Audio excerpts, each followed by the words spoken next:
पावसाळा सुरू झालाय आणि या मुसळधार पावसात काही गरमागरम झणझणीत आणि चमचमीत खायची इच्छा होती। तर अशी चमचमीत आणि झणझणीत रेसिपी आज मी तुमच्यासाठी घेऊन आली आहे। नमस्कार, स्वागत आहे आपलं वैष्णवीज रेसिपीमध्ये। आज आपण बनवूया झणझणीत कटवडा। चवीनं खाल्ला जाणारा जगात भारी कोल्हापुरी कटवडा। कटवडा ही एक पारंपरिक महाराष्ट्रीयन रेसिपी आहे। झणझणीत तरीदार रस्सा आणि वडा काय कॉम्बिनेशन आहे। चला तर रेसिपीला सुरुवात करूया। रेसिपी सुरू करण्या अगोदर चॅनलवर जर तुम्ही नवीन असाल तर चॅनलला नक्कीच सबस्क्राइब करा।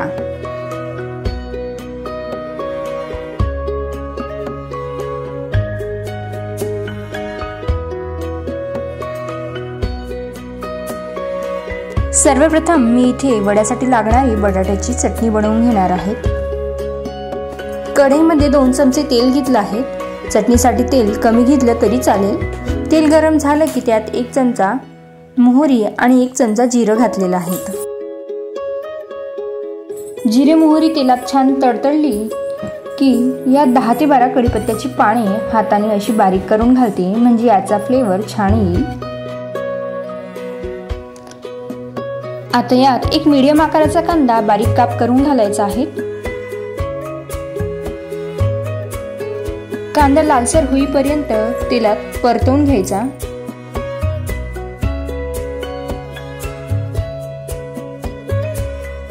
एक चमचा आले लसूण पेस्ट घालायची।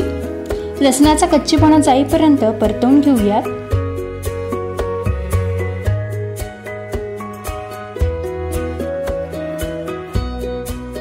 आता 4 ते 5 हिरवी मिरची वाटून घेतलेली आहे, हे सुद्धा यात घालू। कांदा लसूण आणि मिरची एकत्रित तेलात छान परतून घेऊ।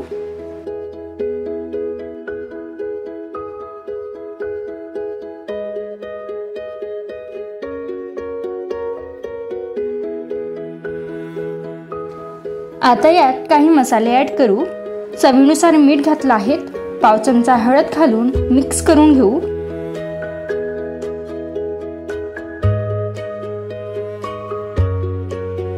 आता अर्धा चमचा धने पावडर घेतलेली आहे, मिक्स करून घ्यायचं। लाल मिरची पावडर मी इथे वापरलेले नाही, कारण हिरव्या मिरचीचंच वाटण यात घातलेलं आहे। आता 3 मोठे बटाटे उकडून साल काढून घेतले आहेत। हे बटाटे आपण हाताने स्मॅश करून मसाल्यामध्ये घालून घेऊ। बटाटे मॅशरने मॅश करून घेतल्याने त्याचा लगदा होऊ शकतो, म्हणून ते हाताने स्मॅश करा।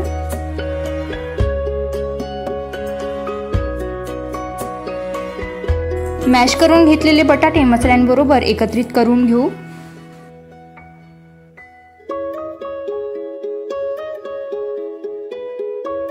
जर बटाट्याची जास्तच मोठे तुकडे असेल तर स्पॅच्युलाच्या मदतीने ते बारीक करून घ्यायचे।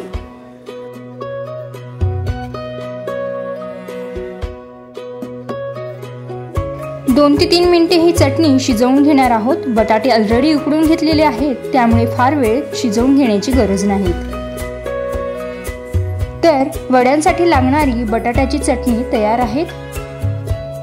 थोडी हिरवीगार कोथिंबीर घालायची। ही चटणी थंड होण्यास एका प्लेटमध्ये काढून घेऊ।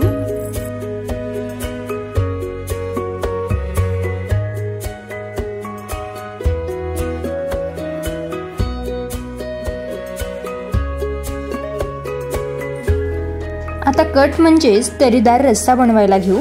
कट बनवण्यासाठी काही खडे मसाले आपल्याला लागणार आहेत। तर 5-6 काळी मिरी घेतली आहेत, दालचिनी, 3 हिरवी वेलची, दगडफूल आणि चक्रीफूल घेतले आहेत। हे सर्व मसाले भाजून घेऊयात। अर्धा मिनिट हे मसाले तेल न वापरताच भाजून घेऊयात। मंद आचेवर हे मसाले भाजून घेते। यासोबतच 2 चमचे धणे मी घेतले आहेत आणि 1 चमचा जिरं घेतला आहे।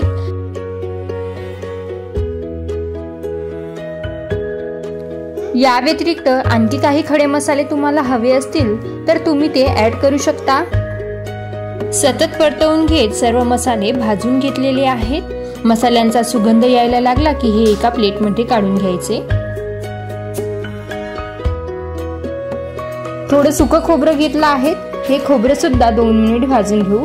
खोबरं छान हलकसं बदामी रंग होईपर्यंत मध्यम आचेवर भाजून घ्यायचं आहे।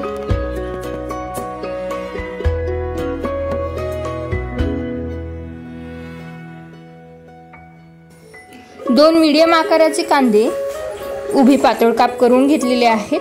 कढईमध्ये अगदी थोडं तेल घालून कांदे सुद्धा लालसर होईपर्यंत भाजून घ्यायचे।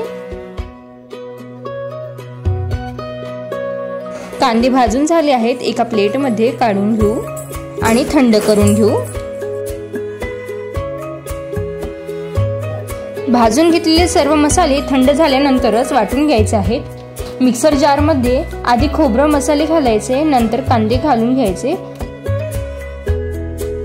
आधी खोबरं घातल्याने ते व्यवस्थित वाटलं जातं। गरज वाटली तरच यात पाणी घाला।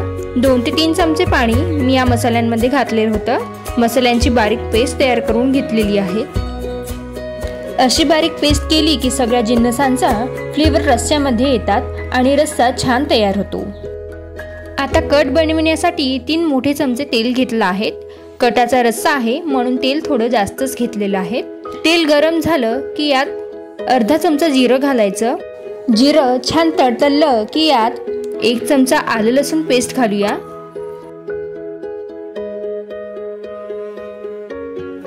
तेलामध्ये आलं लसूण पेस्ट छान परतवून घ्यायची आहे।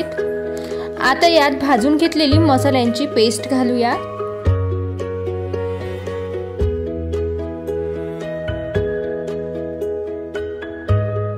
मध्यम आचेवर ही पेस्ट आपल्याला परतवून घ्यायची आहे। अगदी 1-2 मिनिट परतवून घेऊ। ऑलरेडी सगळे मसाले आपण भाजून घेतल्याने ही पेस्ट आता जास्त वेळ परतवून घेण्याची गरज नाही।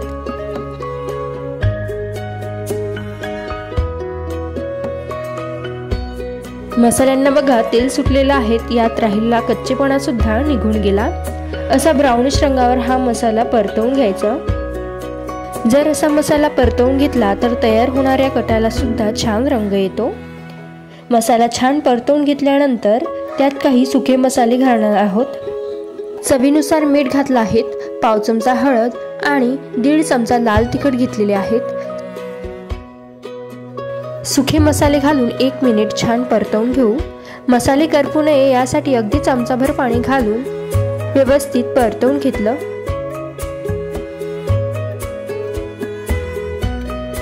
आणि आता सर्व मसाले झाकून देऊन 1 ते 1.5 मिनिटांकरिता मंद आचेवर होऊ देऊ।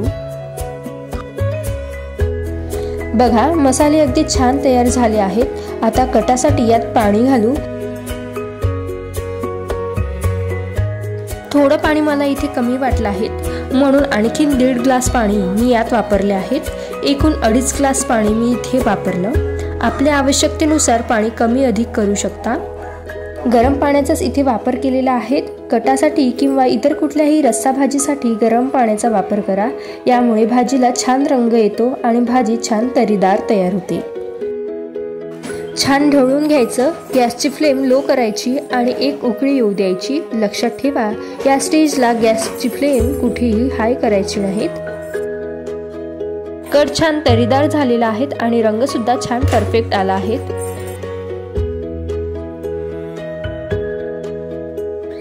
बघा कटाला उकळी आलेली आहे। आता गॅस बंद करायचा।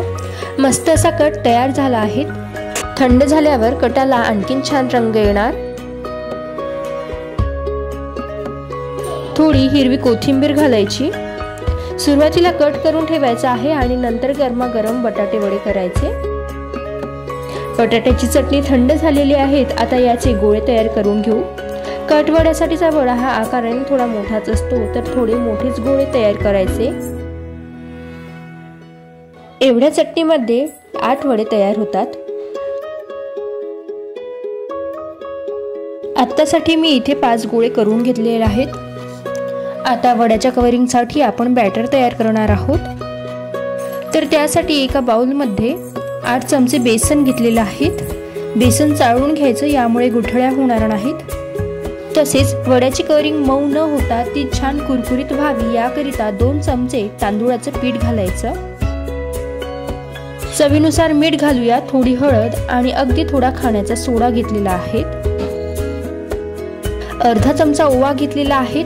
ओवा छान हातावर चोळून घेते आणि मगच यात घालते, यामुळे ओव्याचा छान फ्लेवर यात येणार आणि वड्याला आणखीनच छान चव येणार।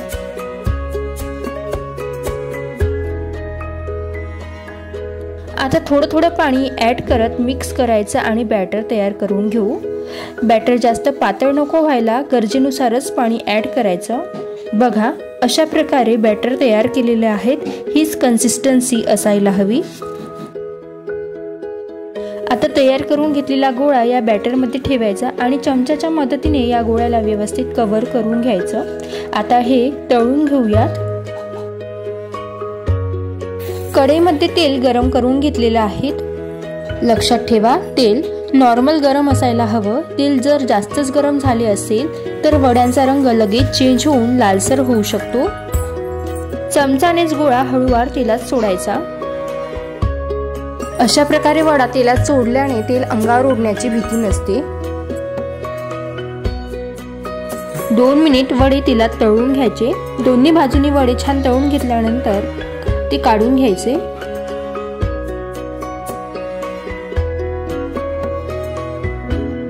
याच पद्धतीने बाकी वडे सुद्धा तळून घ्यायचे। गरमागरम बटाटे वडे तयार आहेत आणि कट सुद्धा तयार आहेत। कट इथे थोडा कोमट आहे आणि रंग बघा, मस्त तरीदार आणि झणझणीत दिसत आहेत। कोल्हापुरी झणझणीत कटवडा इथे तयार आहेत। आता गरमागरम सर्व करूयात। कट वडा सर्व करताना प्लेटमध्ये आधी कट वाढायचा आणि नंतर बटाटा वडा।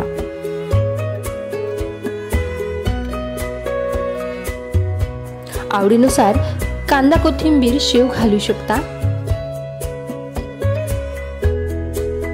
तर अगदी झणझणीत कट वडा इथे तयार आहेत। कशी वाटली ही रेसिपी? आवडल्यास या पावसाळ्यात नक्कीच करून बघा आणि व्हिडिओला लाईक करा, शेअर करा आणि सबस्क्राईब करायला विसरू नका।